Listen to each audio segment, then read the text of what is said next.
వెలుగులో నడుచుట ప్రేక్షకులకి శుభములు.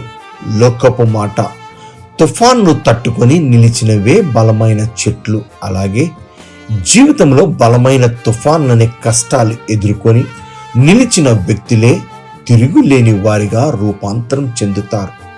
దేవుని మాట, తన కష్టార్జితం చేత సుఖపడుట కంటే నరునికి మేలుకరమైనది ఏదియూ లేదు. ప్రసంగి గ్రంథం 2వ అధ్యాయం 24వ వాక్యం. చిన్న ప్రార్థన. దేవా, ఈ లోకంలో జీవిస్తున్న మా జీవితంలో అనేక సార్లు భయంకర నిందలు ప్రభా, తుఫాను వంటి కష్టాలు నాయన అనేక సార్లు తట్టుకోలేకపోతున్నాం. అవి తట్టుకోగలిగితేనే ప్రభు గొప్ప మేలు దాచిపెట్టి ఉంచే ప్రభు. అట్టి కృప నీ మాకు దైత్యమనడుచు యేసు నామమున వేడుకుంటున్నాము తండ్రి, ఆమేన్. దేవుడు తన కృప చేత మిమ్మల్ని దీవించును గాక. షాలోమ్.